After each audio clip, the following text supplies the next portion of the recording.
Não é como se eu pretendesse dedicar meu tempo aos debates sobre tarifas. Hoje já existem inúmeras discussões sobre o tema, abordadas de todos os ângulos possíveis. No entanto, ao olhar para minha própria carteira de ações, não pude ignorar o fato de que esse debate se tornou importante demais para ser negligenciado. O discurso predominante afirma que a imposição de tarifas, em grande parte, um gesto político destinado a impulsionar a produção nacional e evitar que outras nações obtenham uma vantagem econômica injusta. Muitos críticos rejeitam essas medidas como equivocadas, argumentando que Donald Trump e sua equipe não possuem uma compreensão sólida dos fundamentos econômicos. Contudo, na discussão de hoje, vamos considerar outra perspectiva, um cenário em que essas medidas agressivas de comércio fazem parte de uma estratégia de longo prazo para resolver o desafio mais urgente e imediato dos Estados Unidos, a dívida nacional, que não para de crescer. Imagine, por um momento, um jovem com uma renda estável. Em tempos mais prudentes, ele economizaria ao longo de vários anos, eventualmente, compraria tudo o que deseja. Porém, ele insiste em gratificação imediata. Além disso, ele quer projetar uma imagem de luxo e abundância financeira para aqueles ao seu redor. Qual é a solução que ele encontra? Ele toma empréstimos. Este é exatamente o ponto que enfatizamos aos estudantes e jovens profissionais. Não é a falta de dinheiro que é perigosa, mas sim a prática de assumir empréstimos predatórios e de alto custo, que podem sair do controle. Considere um cenário simples. Muitos credores online podem afirmar que pedir emprestado $1.000 gera apenas alguns centavos de juros por dia. Na realidade, no entanto, a taxa efetiva anual desses empréstimos frequentemente ultrapassa 10% e, em alguns casos, chega a 15%. Suponha que um jovem tome emprestado $10.000 a uma taxa anual de 15%, planejando pagar em 3 parcelas. Os juros para cada período são calculados da seguinte forma: $10.000 multiplicados por 15%, depois multiplicados por 3,12 avós ou 0,25, o que equivale a $10.000,15,0,25.375. Portanto, após 3 meses, seu pagamento será de $10.000 mais 375. Totalizando $10.375. À primeira vista, um adicional de $375 pode parecer administrável. No entanto, se o tomador motivado pelo consumo imediato não conseguir pagar o empréstimo original, ele tomará outro empréstimo. Desta vez, ele empresta $10.375 para cobrir a dívida anterior. Se este ciclo se repetir, sua dívida crescerá gradualmente. Por exemplo, após um segundo período de 3 meses, sua dívida total pode crescer para aproximadamente $10.375 multiplicados por 1,0375, considerando os juros adicionados, cerca de $10.764. Ao final do terceiro período, 9 meses no total, sua dívida pode atingir aproximadamente $11.167, e após 4 períodos, um ano completo, sua dívida total pode chegar a cerca de $11.586. Na prática, um empréstimo inicial de $10.000 resulta em um acréscimo de $1.586 em juros ao longo do ano. Isso significa que sua dívida se multiplica por cerca de 1,1586, correspondendo a uma taxa anual efetiva de aproximadamente 15,7%. Esse efeito bola de neve ilustra claramente que, quando os empréstimos são usados para consumo imediato, a dívida aumenta gradualmente até que os ganhos mensais não sejam mais suficientes para cobrir os juros crescentes. É por isso que constantemente aconselhamos os jovens, mesmo aqueles que estão começando suas carreiras, que, embora ter pouco dinheiro não seja o pior destino, assumir empréstimos predatórios de alto custo pode ser devastador quando os juros compostos ampliam continuamente o montante devido. Agora, considere como esse mesmo princípio se aplica em escala nacional. Os Estados Unidos são muito semelhantes a esse jovem, capazes de gerar bons rendimentos, mas propensos a gastar muito além de suas possibilidades. Em 2024, o governo federal reportou receitas de cerca de 4,9 trilhões de dólares e despesas totais de aproximadamente 6,75 trilhões de dólares, resultando em um déficit anual de cerca de 1,8 trilhões de dólares. No entanto, esse número por si só dificilmente captura toda a dimensão do desafio fiscal. Um aspecto crítico é o custo de financiar a dívida nacional. Embora análises anteriores tenham mencionado uma despesa anual de juros de cerca de 1,1 trilhões de dólares, projeções atuais do Congressional Budget Office indicam que os desembolsos líquidos de juros para o ano fiscal de 2024 estão em cerca de 870 bilhões de dólares, com expectativas para o ano fiscal de 2025 ultrapassando 1 trilhão de dólares. Mesmo com essas cifras revisadas, o peso permanece substancial quando comparado ao produto econômico de muitas economias de médio porte.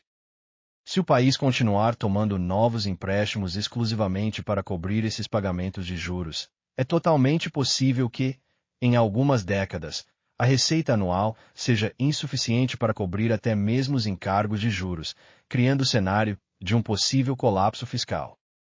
Historicamente, os governos às vezes operaram sob a filosofia de otimismo de curto prazo viva o hoje, como diz o ditado, sem prestar atenção às consequências de longo prazo. Quando os recursos se esgotavam, presidentes anteriores simplesmente aumentavam o teto da dívida e tomavam mais empréstimos para manter uma fachada de prosperidade.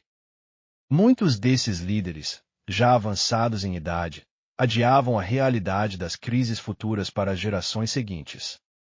Essa filosofia permitiu que a dívida nacional aumentasse de forma constante cerca de 3,2 trilhões de dólares em 1990, aproximadamente 5,6 trilhões de dólares em 2000, quase 27,7 trilhões de dólares em 2020, e agora ultrapassando 36 trilhões de dólares em 2025.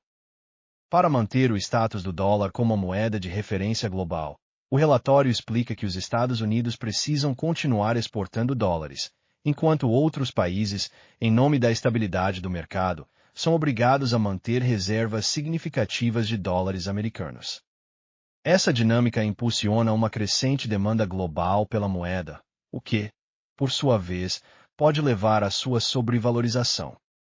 Um dólar sobrevalorizado aumenta os custos de produção para os fabricantes americanos, tornando os produtos importados relativamente mais baratos e as exportações mais caras, um problema que muitos consideram um dos principais fatores no declínio prolongado da manufatura nos Estados Unidos. Sob o Acordo de Mar-a-Lago, o primeiro passo seria uma reformulação completa dos instrumentos de dívida do país. A proposta sugere que credores estrangeiros, incluindo grandes investidores do Japão, Europa e outras economias importantes, troquem seus títulos do Tesouro Americano, que atualmente possuem juros, por títulos de 100 anos, intransferíveis e sem cupom de juros. Dados recentes mostram que algumas dessas participações estrangeiras diminuíram. Por exemplo, os investimentos de um grande credor caíram para cerca de 759 bilhões de dólares, o menor nível desde o início dos anos 2000, enquanto o Japão ainda detém mais de 1,06 trilhão de dólares em dívida dos Estados Unidos. Nas condições atuais, os títulos do Tesouro Americano apresentam rendimentos geralmente na faixa de 4,2 a 4,5. Caso esses títulos fossem trocados por títulos centenários sem juros anuais, os Estados Unidos poderiam, teoricamente, eliminar cerca de 300 bilhões de dólares ou mais em despesas anuais de juros. Essencialmente, seria como dizer aos credores: reconheço que devo a você, mas não posso pagar agora, reembolsarei o principal em 100 anos. O segundo passo utiliza a política comercial como uma ferramenta diplomática. Em vez de impor tarifas exclusivamente para a proteção doméstica, os Estados Unidos adotariam um sistema de tarifas diferenciadas como parte de uma estratégia de negociação mais ampla. Sob este plano, nações que aceitarem participar da reestruturação da dívida, por exemplo, convertendo parte de suas participações em títulos sem juros e que contribuírem de forma mais equitativa para os gastos com defesa compartilhada, receberiam tratamento tarifário preferencial. Aqueles que recusarem cooperar enfrentariam tarifas significativamente mais altas. Essa reformulação das tarifas as transforma de instrumento de protecionismo em alavancas e diplomacia internacional, destinadas a estimular uma abordagem mais ampla e cooperativa para enfrentar os desafios fiscais dos Estados Unidos. O terceiro componente do acordo é a modernização da base de ativos nacionais por meio da reavaliação de ativo-chave. Um exemplo claro é a reserva de ouro dos Estados Unidos. Por décadas, o ouro mantido pelo país foi registrado a um valor histórico de cerca de $42 por onça, um valor muito abaixo do preço atual de mercado, que está próximo de $2.000 por onça. Reavaliar essas reservas para refletir o mercado atual aumentaria dramaticamente o valor líquido relatado da nação. Além disso, a proposta prevê o estabelecimento de uma reserva nacional, composta por moedas digitais, uma inovação que reconhece a importância dos ativos digitais na economia atual e serve para diversificar o portfólio de ativos do país. O quarto elemento foca em uma política cambial direcionada. A proposta sugere que os Estados Unidos adotem medidas unilateralmente ou em coordenação com parceiros internacionais para incentivar a desvalorização do dólar, enquanto promovem simultaneamente a valorização das moedas de seus principais parceiros comerciais, como o euro e o iene. Um dólar mais fraco tornaria as exportações americanas mais competitivas nos mercados globais, potencialmente estimulando um retorno da manufatura para o território nacional. Embora tais intervenções cambiais sejam complexas e carreguem riscos inerentes, do ponto de vista dos Estados Unidos, o potencial aumento na competitividade das exportações e a correção de desequilíbrios comerciais históricos são incentivos significativos. O último elemento do acordo propõe uma redistribuição dos custos de segurança nacional entre os Estados Unidos e seus aliados tradicionais. Historicamente, os Estados Unidos têm arcado com uma parcela desproporcional das despesas globais de defesa, enquanto seus aliados contribuíram relativamente menos. Sob a nova proposta, aliados tradicionais, especialmente aqueles dentro da OTAN, e parceiros-chave como Japão e Coreia do Sul seriam obrigados a aumentar seus gastos militares de aproximadamente 2% do PIB para cerca de 5%. Além disso, os tratados de segurança existentes seriam renegociados para garantir uma distribuição mais equitativa das responsabilidades de defesa. Esse reequilíbrio é projetado não apenas para aliviar o peso fiscal dos Estados Unidos, mas também para criar uma estrutura de segurança internacional mais sustentável e cooperativa. Juntas, essas medidas constituem uma estratégia integrada destinada a romper o ciclo perigoso de empréstimos para cobrir pagamentos de juros, um ciclo que tem elevado a dívida nacional a níveis insustentáveis.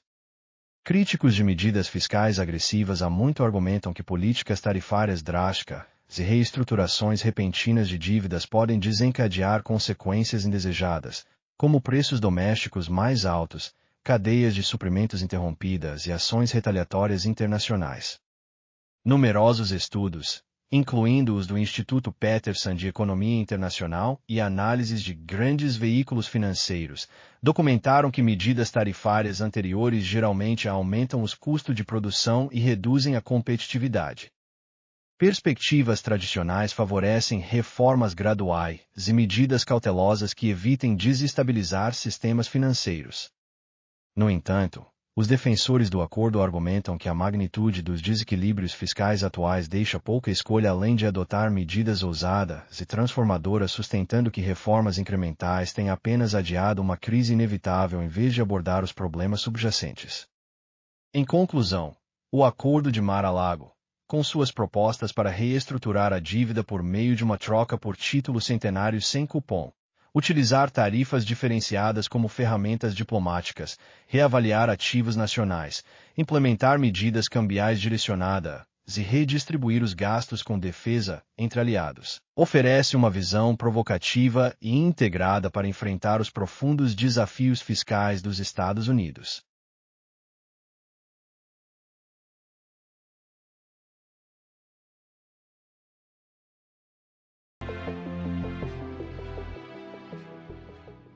Se você gostou deste vídeo, inscreva-se no nosso canal.